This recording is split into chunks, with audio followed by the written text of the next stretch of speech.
예수님께서 제자들을 부르시고 제일 먼저 가셨던 곳이 혼인잔치, 결혼식이었습니다. 요한복음 2장에 나오는 가나의 혼인잔치를 말하는 것인데요. 성경은 이 혼인잔치의 신랑 신부가 누구인지는 말해주지 않습니다. 그러나 예수님도 그곳에 참석했고 또 예수님의 어머니 마리아도 참석한 것으로 봐서 예수님이 공생의 생애를 시작하기 전에 이미 알고 있었던 친척이나 지인이었을 것이라고 그렇게 생각합니다. 그런데 그 혼인잔치에 문제가 생겼습니다. 여러분들이 다 익히 아시는 내용이겠지만 포도주가 떨어진 거예요.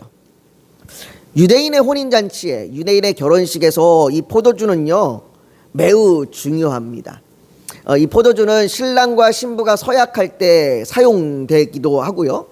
그리고 손님을 대접할 때에 그 주인의 명예가 바로 이 포도주를 통해서 드러나게 됩니다. 우리는 결혼할 때 지금은 이제 결혼 반지를 주고받잖아요. 이 당시에는 이 포도주를 서로 마심으로 서약을 했다라고 얘기합니다. 또한 이 손님들한테 음식을 대접하는데 우리나라처럼 이렇게 하루 정도 결혼식 하는 게 아니라 길면 일주일 정도 이렇게 혼인잔치를 베푸는데 그 기간 동안에 포도주를 내놓습니다. 이 포도주를 귀한 포도주를 대접하면 그 손님들을 귀하게 모시는 것이 되는 거고, 포도주를 질이 좀 안 좋은 것으로 대접하면 상대적으로 손님들을 박대하는 것처럼 여겨집니다.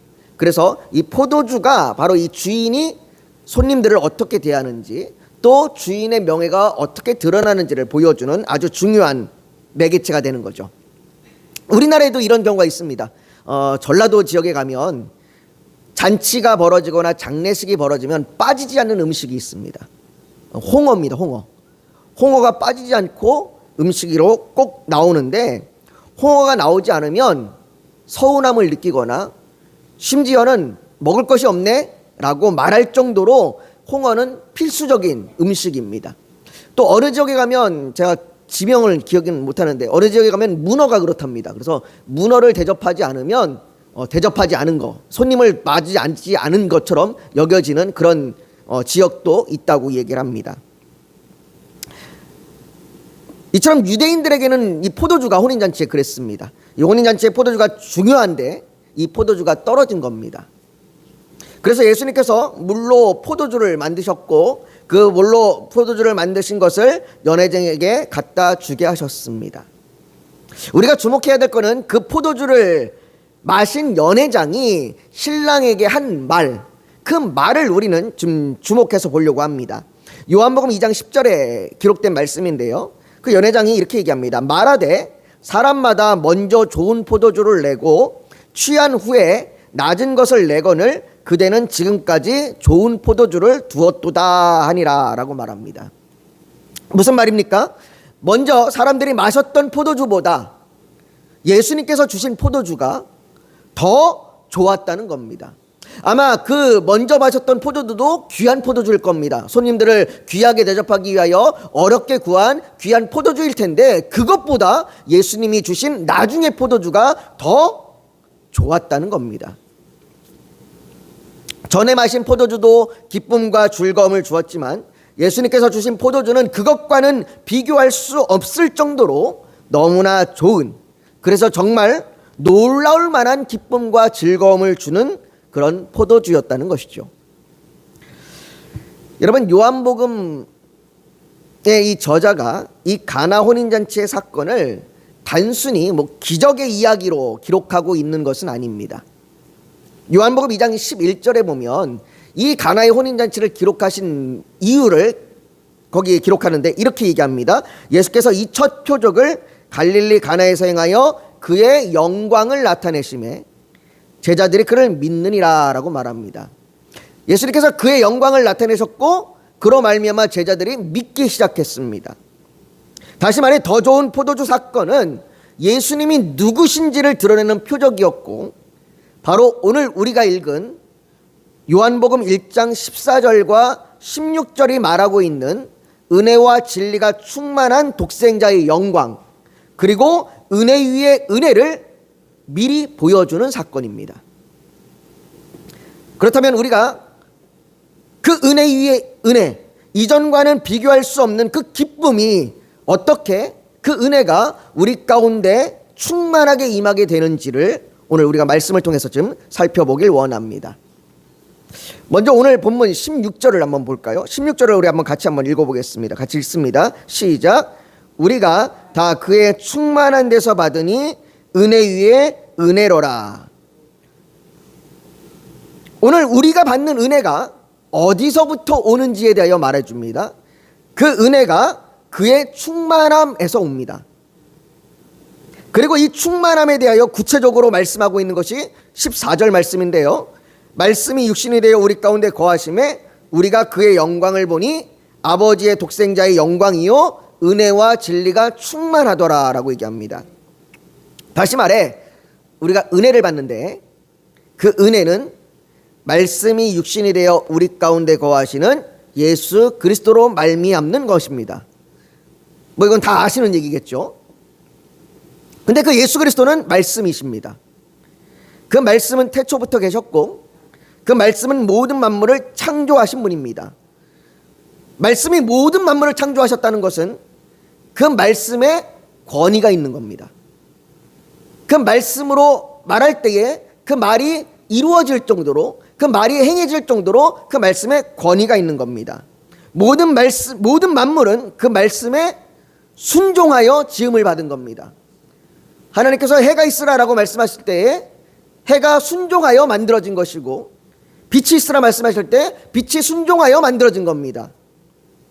그렇기에 모든 만물은 마땅히 하나님의 말씀에 순종해야 합니다. 그러나 죄는 그 말씀의 순종을 거절한 겁니다. 죄는 그 말씀의 권위를 인정하지 않는 겁니다. 아담의 타락 이후에 끊임없이 하나님께 순종하기를 인간은 거절해 왔습니다. 성경의 역사가 보여주는 게 바로 이거예요. 성경의 역사가 보여주는 것이 인간이 끊임없이 하나님 앞에 거절한, 순종하지 않은 걸 보여줍니다. 하나님께서 아담과 하와를 창조하실 때에는 하나님께서 아담과 하와에게 복을 주시고 은혜를 베푸셔서 영생을 약속하셨습니다. 그러나 아담과 하와의 불순종은 그것을 거절했습니다. 그 영생의 복을, 그 영생의 은혜를 거절한 거죠. 하나님께서는 아브라함을 택하시고 아브라함에게도 복과 영생을 약속하셨습니다. 그리고 그 약속에 따라서 이스라엘 백성들을 애굽에서 구원하시고 우리가 오늘 출애굽기를 읽었던 것처럼 모세를 통해서 율법을 주심으로 그들이 하나님의 백성으로 순종하며 살아가는 삶에 대하여 친히 가르쳐 주시고 보여주셨습니다. 그뿐만 아니라 성막을 짓게 하시고 그 성막 안에 영광으로 임하셔서 그들 가운데 그분의 영광을 보여주셨습니다. 하지만 이스라엘 백성들은 은혜롭고 노하기를 더디하시고 인자와 진실이 많은 하나님, 그 하나님께서 은혜로 주신 율법을 온전히 순종하지 않았습니다. 그들은 단지 율법을 지키는 행위에 빠져서 교만했습니다. 그래서 사무엘 선지자가 얘기하기를 순종이 제사보다 낫고 듣는 것이 순양의 기름보다 나으니라고 말합니다.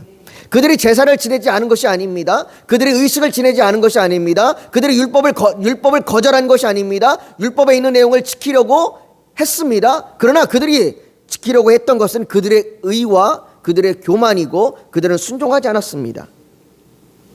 사무엘 선지자뿐입니까? 열왕기 시대의 수많은 선지자들이 그렇게 외치지 않았습니까? 하나님께서 순종함으로 정의와 공평으로 다스려야 할 이스라엘 왕들이 하나님께 불순종하여 결국 이스라엘이 포로로 끌려가고 망하게 되었습니다. 분명 하나님께서 은혜로 모세를 통해 이스라엘에 율법을 주셨지만 하나님께 순종하는 백성들이 되어야 할 그들은 하나님께 순종하지 않았습니다. 그들은 여전히 어둠을 사랑하여 어둠 가운데 거함으로 하나님의 영광을 보지 못하는 겁니다. 그들이 아무리 열심히 성전에서 제사를 지낸다고 할지라도 그들은 그곳에서 하나님의 영광을 볼 수 없는 겁니다. 하나님께서 성막을 지으라 하시고 그곳에 하나님의 영광이 가득하게 임했는데 지금은 오히려 엄청난 성전을 짓고 화려한 성전을 지었어도 그곳에 하나님의 영광이 거하지 않는 겁니다. 그렇기에 빌립보서 2장 6절에서 7절은 그는 근본 하나님의 본체시나 하나님과 동등됨을 취할 것으로 여기지 아니하시고 오히려 자기를 비워 종의 형체를 가지사 사람들과 같이 되셨고 사람의 모양으로 나타나 자기를 낮추시고 죽기까지 복종하셨으니 곧 십자가의 죽으심이라라고 말씀이신 하나님께서 육신이 되셔서 친히 그 말씀에 순종하심을 보여주셨다라고 말합니다.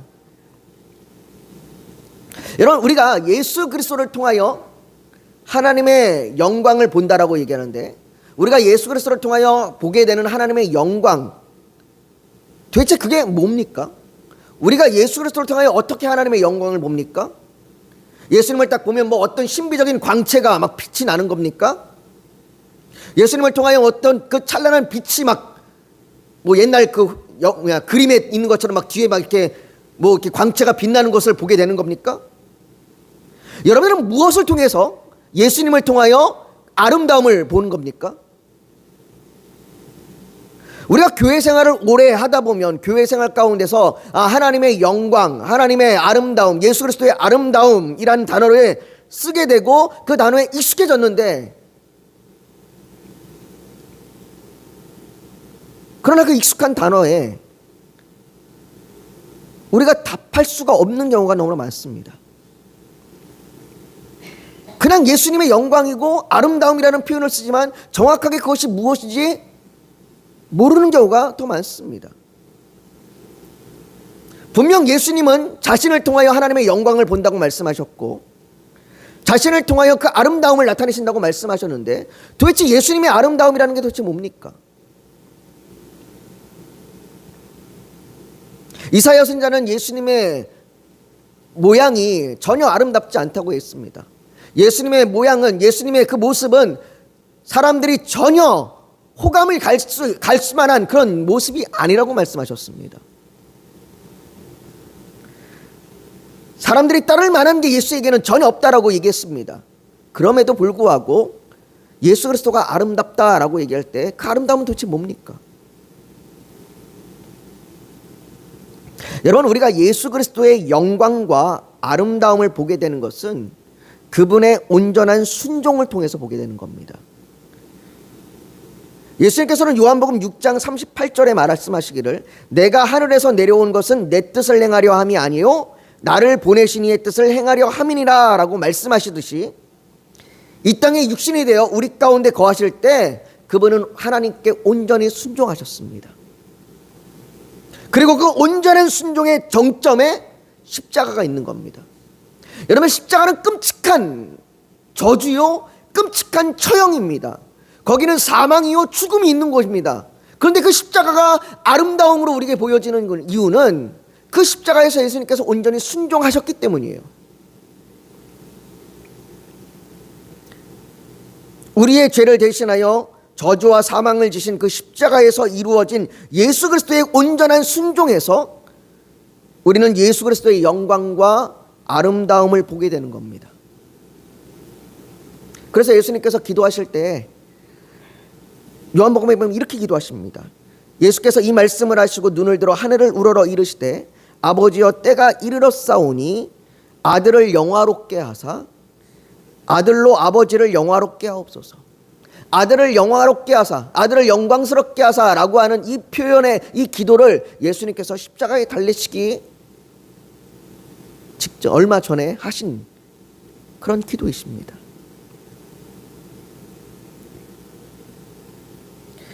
예수님의 지신 십자가는 예수님의 온전한 순종을 나타내신 그 영광과 아름다움이 보여진 자리입니다. 그렇게 이 예수 그리스도의 순종으로 말미암아 우리에게 보여주신 독생자의 영광은 은혜와 진리가 충만한 겁니다. 하나님께서 태초부터 약속하신 그 영생의 은혜가 예수 그리스도의 온전한 순종으로 말미암아 우리에게 임했습니다. 말씀이신 그분이 친히 그 말씀에 순종하심으로 진리를 나타내신 겁니다. 말씀이 진리가 되기 위해서는 말씀이 그 말씀대로 행해져야 됩니다. 말씀이신 그분이 이 땅에 오셔서 친히 그 말씀에 다 행하심으로 말미암아 그 말씀이 진리이심을 드러내시고 나타내신 겁니다. 그게 충만함입니다. 그분의 온전한 순종으로, 예수 그리스도의 온전한 순종으로 나타난 은혜와 진리, 그 진리가 충만합니다. 충만하다는 것은 가득할 뿐만 아니라 부족하지 않다는 겁니다. 예수 그리스도의 순종은 은혜와 진리를 나타내기에 부족함이 없습니다. 예수의 순종 외에 다른 것은 필요가 없습니다. 여러분, 모세를 통하여 주신 그 율법 앞에 우리는 부족했습니다. 율법이 부족한 게 아니라 우리가 부족했습니다. 우리는 순종하지 못했습니다. 그래서 우리는 율법 앞에 서면 은혜를 보기보다 무거움과 절망과 불순종을 보았습니다. 기쁨과 즐거움보다 멍해로 여겨졌습니다. 그 오늘날도 마찬가지입니다. 오늘날의 수많은 그리스도인들이 신앙생활 하면서도 신앙생활 가운데 기쁨과 즐거움이 없습니다. 분명 말씀을 듣고 말씀을 따라 사는데 그 말씀을 따르려고 살려고 발버둥 치는 그 삶인데, 그러면 기쁨과 즐거워야 되는데 기쁨과 즐거움이 아니라 오히려 그 말씀이 점점점 버겁고 무겁게 느껴집니다.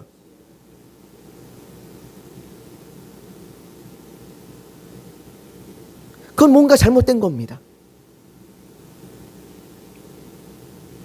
하나님께서 우리에게 율법을 주신 것은, 또 우리에게 말씀을 주신 것은 우리에게 멍해와 절망을 주시기 위해서가 아니라 오히려 하나님의 백성으로 살아감으로 말미암아 기쁨을 주시기 위한 겁니다.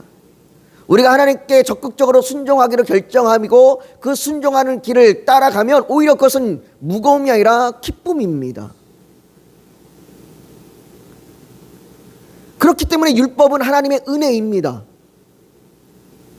문제는 율법이 아니라 우리의 불순종에 있는 겁니다.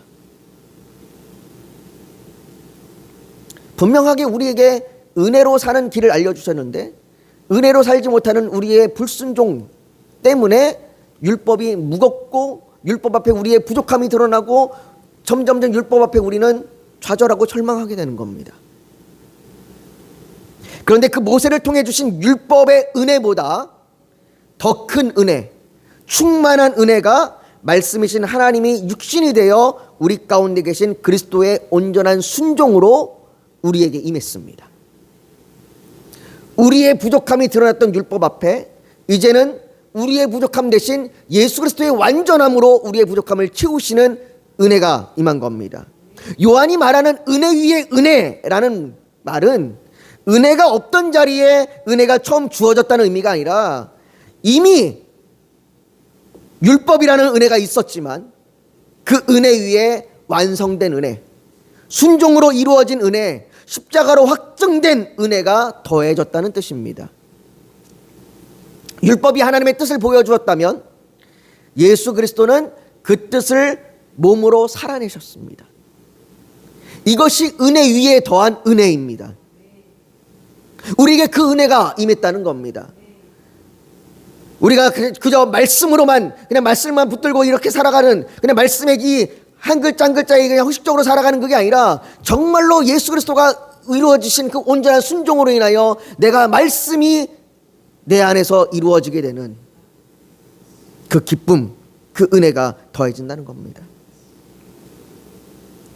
사랑하는 성도 여러분, 가나 혼인잔치에서 연회장이 지금까지보다 더 좋은 포도주가 있다고 말하면서 기뻐했듯이 우리가 예수 그리스도의 영광을 통하여 은혜 위에 은혜로라 라고 기뻐하며 고백하길 원합니다.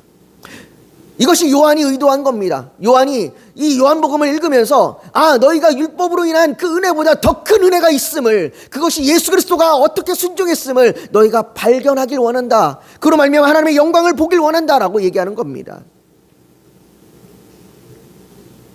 예수님께서 요한복음 17장 24절에 이렇게 기도하십니다.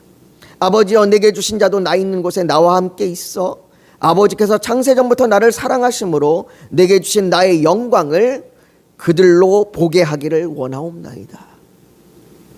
예수님은 우리가 그분의 영광을 보기를 원하십니다. 지금도 그렇게 중보하고 계십니다.